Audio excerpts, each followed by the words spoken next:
Hey, good morning. We're sitting out here doing a little maintenance on the piece of property, and we've already went around and checked all of our trail cameras, changed the batteries out where we needed to, and then we're about to go ahead and get up here and take down this tree stand. And I want to introduce you guys what we're using there. It's probably the safest way that I found to take a hanging tree stand or hang-on tree stand down, and this is the Hunter Safety System hanger harness. It works very well. You know, you're putting it on there.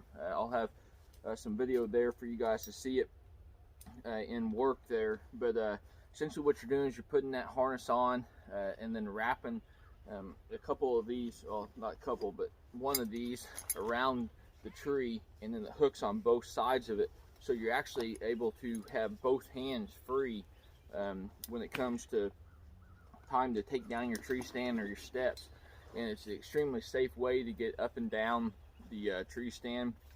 It also comes with your normal safety line there that you can hook above your head.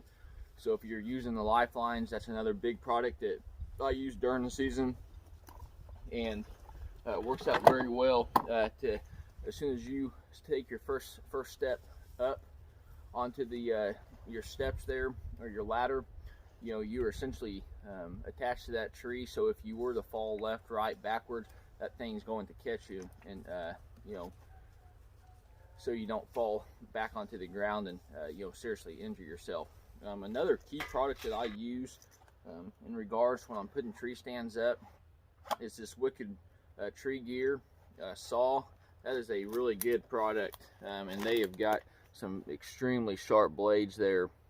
And as you guys can see, I've got quite a bit of wear and tear. I've been using that thing for probably 4 or 5 years now, and just been extremely impressed. They've got the pole saws as well as the little hand saws like this.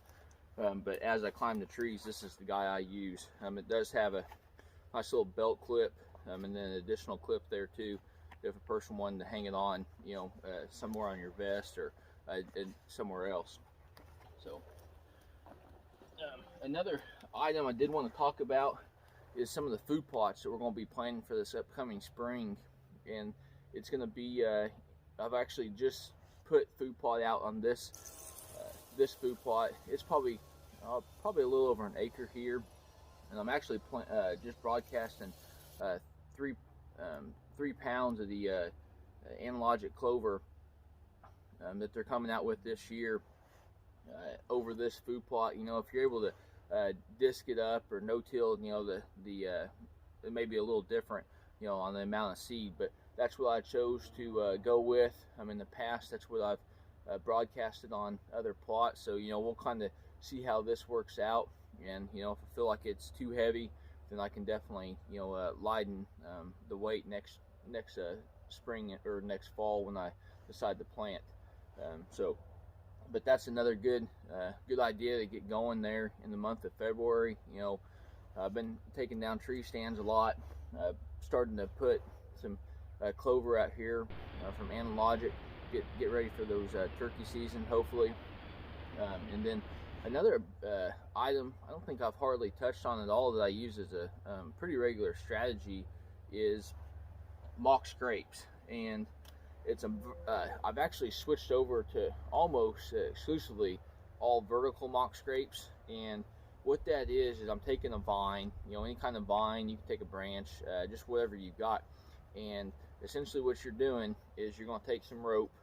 Typically I use some of that paracord. That seems to work pretty good, but you can get any kind of rope there and then attach that to a tree and then your vine. And I typically try to get that vine down to waist high, and I'll scratch the ground out below it, and you've essentially got a really good start to a scrape. And I'll be able to share some pictures from the cutty back camera on a lot of those for you, so you guys can see exactly what I'm talking about there. And then the next thing I've got right now is I'm going to start doing a little shed hunting. I haven't seen a whole lot of activity in regards to bucks dropping, but I did want to touch a little bit on strategy wise. And for the most part, when I first start doing the shed hunting, I'll exclusively only hit my food plots. I don't get back into the bedding areas unless I start seeing deer that I know for a fact have shed, or maybe I'm starting to see, you know, one-sided bucks, and then I'll start jumping on them before, you know, the raccoons and squirrels can get to them. But another good strategy that I've kind of started using 4 or 5 years ago is actually just driving around, and if you got your good pair of binoculars, you know, I'm a big fan of Vortex. These are the Diamondbacks. I think they're 10 by 42s or 12 by 50, sorry, is what these guys are, and I carry those in my UTV. And just being able to, you know, run the outskirts of the property, you know, in our big fields, whether they're food plots or just hay meadows where those deer are coming out and grazing. I'll just glass those things, you know, every couple of days, because, you know, if I'm seeing deer out there, you know, those bucks are going to be out there as well at some point in time. So it's always good, you know, carry a good pair of binoculars. So, you know, once I start getting some pictures of the bucks shedding, you know, we'll definitely jump on there. I'll have my dog Remy out there with me. You know, she does a fairly good job of finding those sheds, and she's no professional, but she does a good job for myself. But the last item I've got for the month of February is Missouri has just legalized night hunting for coyotes. So we're going to be probably jumping up. I've made the investment for some ATN gear, both thermal binoculars and night vision scopes. I got the gun sighted in. I'm shooting the 6.5 Creedmoor Bergara rifle, and we should have some fun with that.